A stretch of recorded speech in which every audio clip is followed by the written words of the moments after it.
You are listening to Ablaze Bible Reflections. Today's passage is Luke chapter 4, verses 31 to 44, read by Isioma.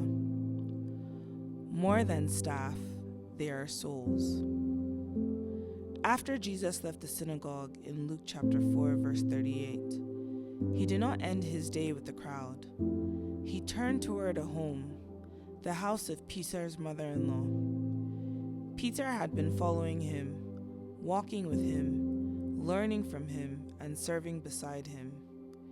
Peter had given his time, his strength, and his loyalty. Jesus valued this and honored Peter. He did not relate to him only as a disciple in public ministry or as staff. He followed him home. Inside that house was Peter's mother-in-law, sick and lying down. Luke chapter 4, verse 39. Jesus saw her. He touched her. He healed her. And she rose and began to serve them. That simple movement from synagogue to home reveals the heart of Christ.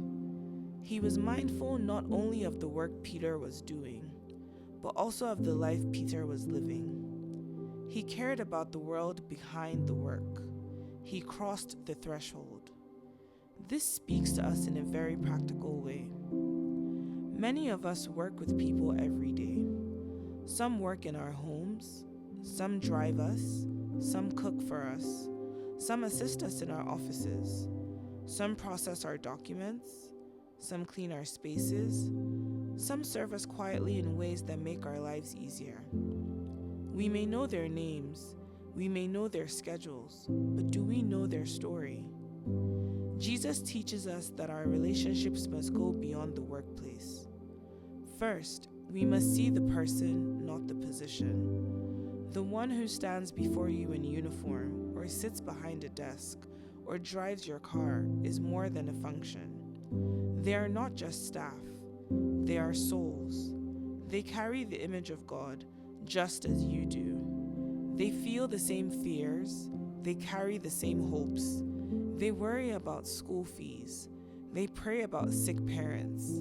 They struggle with dreams that sometimes seem far away.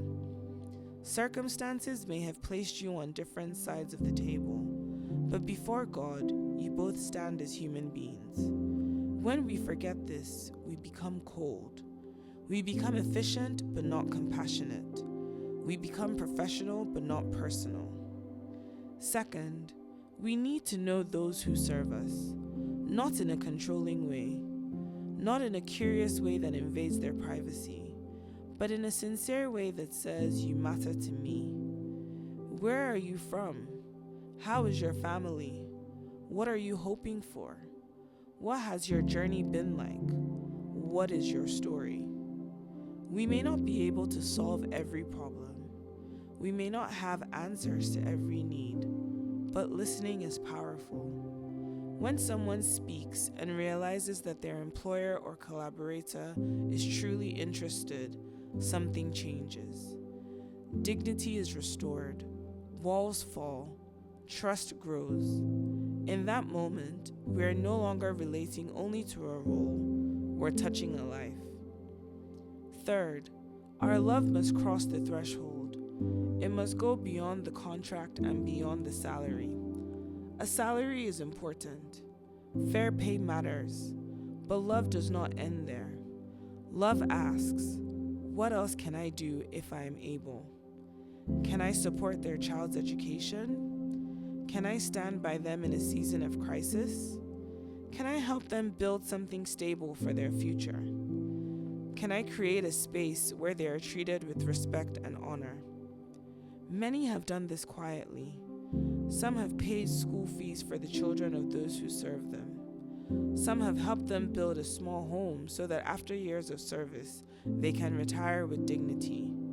Some have created saving plans or emergency funds.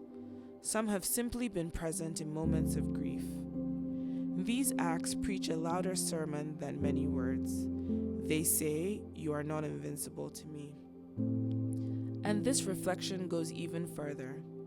Think of the names on the papers you work on in the office and in business as souls, not just mere names.